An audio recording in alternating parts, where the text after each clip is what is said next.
Hello दोस्तों, नमस्कार। ओमी technical channel के माध्यम से जितने भी ईपीएस 95 पेंशनर्स हैं, आप सबका स्वागत है।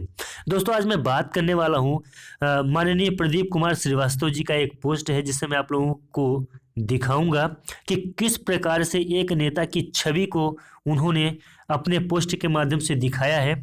आइए पोस्ट पढ़ते हैं और समझते हैं, बाद में हम इसके बारे में चर्चा भी करेंगे। तो पोस्ट में लिखा है कि ये हमारे हिंदुस्तान के सीनियर नेताजी जो काफ़ी बड़ी पोस्ट पर हैं, बहुत बढ़िया और बहुत ही सुंदर भाषण दिया है। बड़े बुजुर्गों के लिए कई घोषणाएं, पता नहीं कितने घोषणाएं हैं, और ये घोषणाएं सिर्फ 4 दीवारी घोषणा होती है, जो कि धरातल पर यानी कि इस पृथ्वी पर इसका अमल नहीं होता है, सिर्फ भाषण में और किताबों में रहती है। जबकि नेताजी खुद कहते हैं कि सिर्फ अनाउंसमेंट या स्कीम बनाने से काम नहीं होता है, इसको इम्प्लीमेंट या लागू हो रहा है या नहीं, ये भी देखना चाहिए या देखना पड़ता है। मगर नेताजी को ये रिपोर्ट नहीं मिलती है कि देश में सीनियर सिटीजन का इस समय क्या हाल है। वो अपना हक मांग रहे हैं, सड़कों, कोर्ट ने उन उन अपने हक के लिए लड़ाई लड़ रहे हैं। केरला का हाई कोर्ट ने ईपीएस 95 पेंशनर्स के हक में बढ़ी हुई पेंशन का फैसला सुनाया था, और सुप्रीम कोर्ट ने भी मुहर लगाई थी। इनका हक बनता है बढ़ी हुई पेंशन पर, इनको बढ़ी हुई पेंशन दी जाए।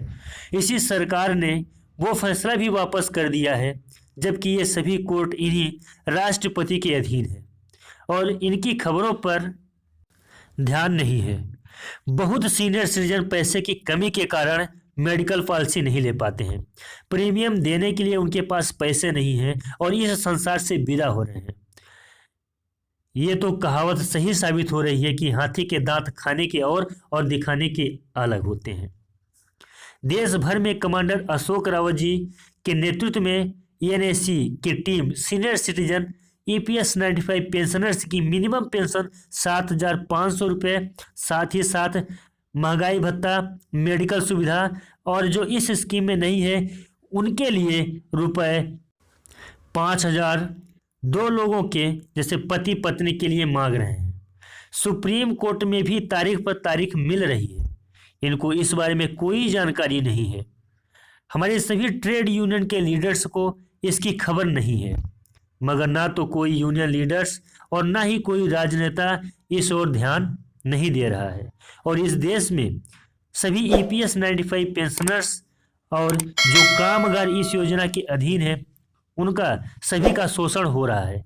इन नेताओं द्वारा कोई सुनवाई नहीं। राष्ट्रपति जी भाषण में सब कुछ कह रहे हैं, प्रधानमंत्री जी मीटिंग में आश्वासन दे रहे हैं, और सुप्रीम कोर्ट अमल करने को आर्डर दे रहा है, और धरातल पर कुछ नहीं हो रहा है। सब एक दूसरे को बेवकूफ़ बना रहे हैं और आए दिन सीनियर सिटीजन का इस देश को छोड़ हमारे बीच में से अलविदा कह रहे हैं। बहुत बड़ा दुर्भाग्य है इस देश का, जो इस ओर देख नहीं रहा है।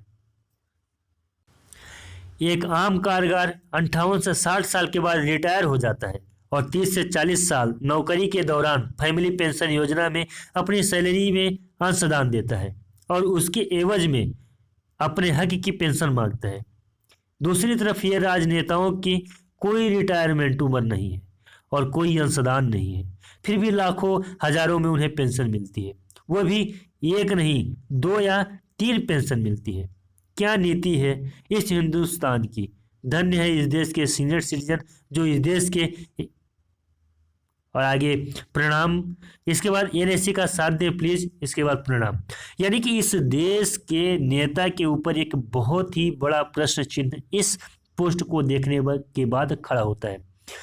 जितने भी एनएससी के कार्यकर्ता हैं, जितने भी ईपीएस 95 पेंशनर्स या सीनियर सिटीजन हैं, उनके लिए अथक प्रयास उनका जारी है। बहुत दिनों से लगातार संघर्ष कर रहे हैं कि ईपीएस 95 पेंशनर्स को उनका हक मिलने लगे, उन्हें बढ़ी हुई पेंशन का लाभ मिले, और वो अपने इस संघर्ष में कामयाब भी होंगे।